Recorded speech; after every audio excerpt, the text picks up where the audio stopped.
Xin chào các bạn, sau đây là món ăn may mắn thứ 21 đón chào năm mới tại Trung Quốc. Món ăn may mắn thứ 21. Bánh tổ Nian Giao, Trung Quốc. Bạn muốn sự nghiệp thăng tiến? Hãy thử Nian Giao. Tên gọi của món bánh nếp này là một lời chúc mỗi năm một cao hơn. Vừa dẻo, vừa ngọt, lại mang theo hy vọng về một tầm cao mới. Bánh tổ Nian Giao, Trung Quốc. Món bánh nếp có tên gọi đồng âm với sự thăng tiến, tượng trưng cho lời chúc công việc và cuộc sống mỗi năm một cao hơn, tốt đẹp hơn. Chuẩn bị 500g bột gạo nếp, 200g đường nâu, 250ml nước lọc, một quả táo đỏ trang trí, 10g hạt mè trắng rang, nước cốt gừng, dầu ăn. Cách làm: hòa tan đường nâu vào nước nóng rồi để nguội bớt, trộn từ từ vào bột nếp cùng nước cốt gừng cho đến khi hỗn hợp mịn mượt. Xếp dầu ăn vào khuôn, đổ bột vào và hấp cách thủy trong khoảng 60 phút cho đến khi bánh đông lại và có độ trong. Sau khi hấp, để bánh thật nguội rồi đặt táo đỏ lên trên để trang trí. Khi thưởng thức, có thể cắt lát mỏng rồi đem chiên với trứng gà để vỏ bánh giòn và nhân bên trong mềm dẻo. Lưu ý, bánh sau khi hấp cần để nguội hoàn toàn hoặc để qua đêm trong tủ lạnh mới cắt để miếng bánh phẳng đẹp và không bị dính dao. Mời bạn tiếp tục xem món ăn may mắn thứ 22 đón chào năm mới tại Trung Quốc. Xin chào các bạn, tiếp theo là món ăn may mắn thứ 22 đón chào năm mới tại Trung Quốc. Món ăn may mắn thứ 22. Bánh trôi tàu tang viên. Những viên bánh tròn trịa này chính là biểu tượng của sự đoàn viên. Một bát tang viên ấm áp với nhân mè đen bùi ngậy sẽ giúp tình cảm gia đình thêm gắn kết trong đêm giao thừa. Chuẩn bị 300g bột gạo nếp, 100g mè đen rang chín, 50g mỡ heo hoặc bơ lạc, 50g đường cát, một củ gừng tươi, đường phèn, muối. Cách làm: xay nhuyễn mè đen với đường và mỡ heo để làm nhân, vo viên nhỏ rồi để lạnh cho cứng lại. Nhào bột nếp với nước ấm thành khối dẻo mịn, chia nhỏ bột rồi bọc kín viên nhân mè đen bên trong. Đun sôi nước với đường phèn và gừng lát, thả bánh vào nấu đến khi bánh nổi lên mặt nước là đã chín. Múc ra bát, ăn nóng cùng nước đường gừng cay nồng để xua tan cái lạnh đầu năm. Lưu ý, khi bọc nhân phải nặn thật kỹ để không còn không khí bên trong, giúp bánh không bị vỡ khi luộc.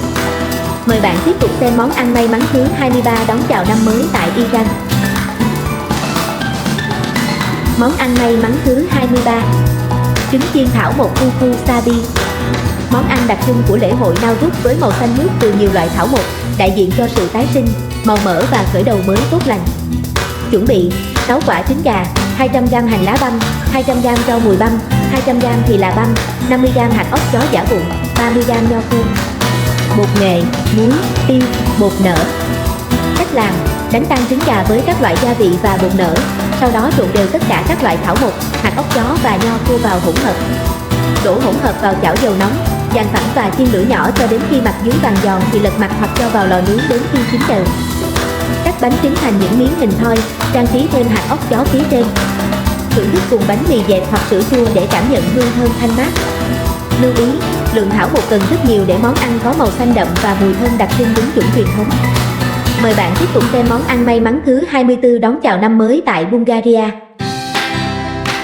Xin chào các bạn, tiếp theo là món ăn may mắn thứ 24 đón chào năm mới tại Bulgaria. Món ăn may mắn thứ 24. Bánh Banita. Ăn bánh mà lại biết được tương lai. Đó chính là Banita. Những mẩu giấy chúc phúc giấu bên trong lớp vỏ giòn rụm sẽ là món quà bất ngờ cho bất kỳ ai may mắn tìm thấy.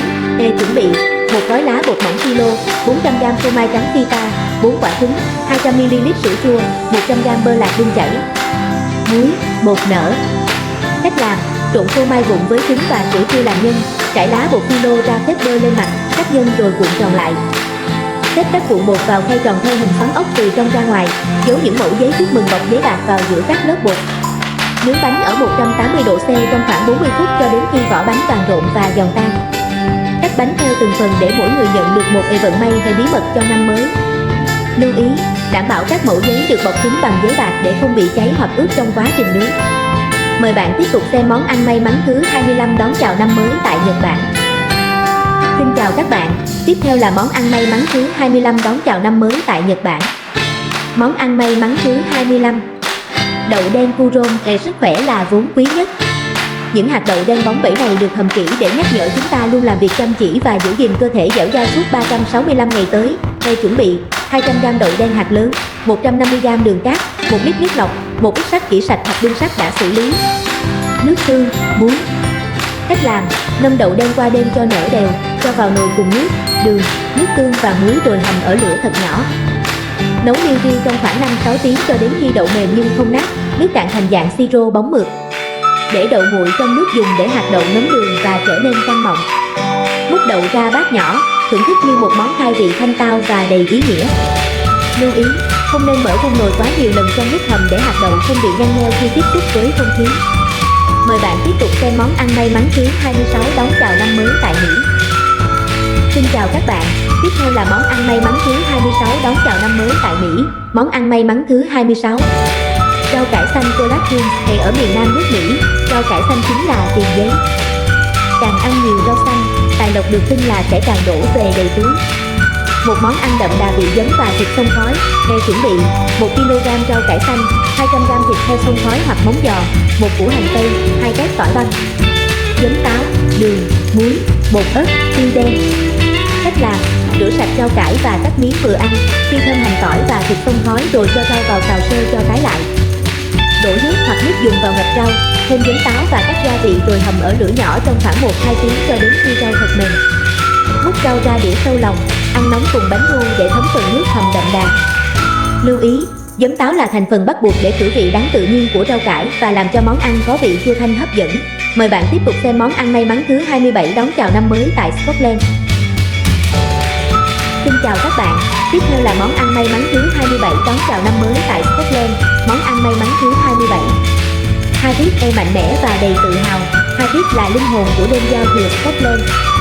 Sự kết hợp độc đáo giữa nội tạng cừu và yến mạch tạo nên một nguồn năng lượng bùng nổ cho năm mới. Để chuẩn bị: 1 bộ lòng cừu, tim, gan, phổi, 200 g mỡ thận cừu, 200 g yến mạch rang, 1 dạ dày cừu đã làm sạch, 1 củ hành tây băm. Nước dùng thịt, muối, tiêu đen, bột nhục đậu khấu.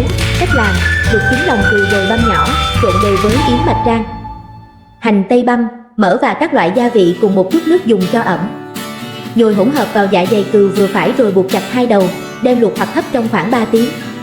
Khi chín, cắt lớp vỏ dạ dày ra, múc nhân bên trong thưởng thức cùng khoai tây và củ cải nghiền. Lưu ý, cần dùng kim đâm vài lỗ nhỏ trên dạ dày trước khi luộc để tránh áp suất làm nổ bánh. Mời bạn tiếp tục xem món ăn may mắn thứ 28 đón chào năm mới tại Uzbekistan. Xin chào các bạn, tiếp theo là món ăn may mắn thứ 28 đón chào năm mới tại Uzbekistan. Món ăn may mắn thứ 28. Cơm plo e, một chảo plo khổng lồ chính là biểu tượng của sự hào sảng. Hạt cơm vàng óng thấm đẫm vị thịt cừu và hương thì là mang đến lời chúc về sự no đủ. Sẻ chia. Để chuẩn bị: 500 g gạo hạt dài, 500 g thịt cừu, 500 g cà rốt thái sợi, 2 củ hành tây thái lát, 1 đầu tỏi nguyên củ. Dầu ăn, hạt thì là ai cập, muối, tiêu. Cách làm: chiên thịt cừu vàng cắt mặt, thêm hành tây và cà rốt vào xào mềm rồi đổ nước hầm thịt cùng đầu tỏi đặt ở giữa. Sau khi thịt mềm, rải gạo lên trên mặt nhưng không trộn, thêm nước và đun nhỏ lửa cho đến khi cơm chín sơi sốt. Trình bày ra đĩa lớn bằng cách lật ngược nồi hoặc múc cơm ra trước rồi xếp thịt và tỏi lên trên cùng. Lưu ý, gạo phải được rải đều trên mặt thịt và không được trộn trong suốt quá trình nấu để hạt cơm được chín bằng hơi tơi ngon. Mời bạn tiếp tục xem món ăn may mắn thứ 29 đón chào năm mới tại Ukraine. Xin chào các bạn, tiếp theo là món ăn may mắn thứ 29 đón chào năm mới tại Ukraine. Món ăn may mắn thứ 29. Bánh xếp Varenki, hình bán nguyệt của Varenki tượng trưng cho sự trọn vẹn. Nhân khoai tây béo này ăn cùng cơm chua sẽ khiến bạn cảm thấy ấm áp và hạnh phúc ngay lập tức.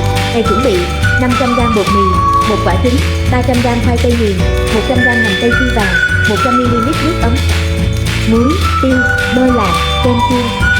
Cách làm: nhào bột mì với trứng và nước thành khối mịn, cán mỏng rồi cắt hình tròn, trộn khoai tây nghiền với hành tây phi và gia vị để làm nhân.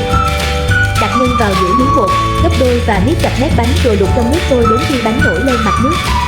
Vớt bánh ra trộn cùng bơ đun chảy và hành phi thơm. Thưởng thức nóng cùng một muỗng kem chua để tăng vị béo ngậy đặc trưng. Lưu ý, cần miết mép bánh thật kỹ hoặc dùng dĩa ấn mạnh để nhân không bị tràn ra ngoài khi luộc. Mời bạn tiếp tục xem món ăn may mắn thứ 30 đón chào năm mới tại Tây Ban Nha. Xin chào các bạn, tiếp theo là món ăn may mắn thứ 30 đón chào năm mới tại Tây Ban Nha. Món ăn may mắn thứ 30. Roscon de Reyes, để chiếc bánh còn rực rỡ như vương miện của các vị vua. Đừng quên tìm hạt đậu may mắn bên trong để trở thành nhân vật chính của buổi tiệc nhé.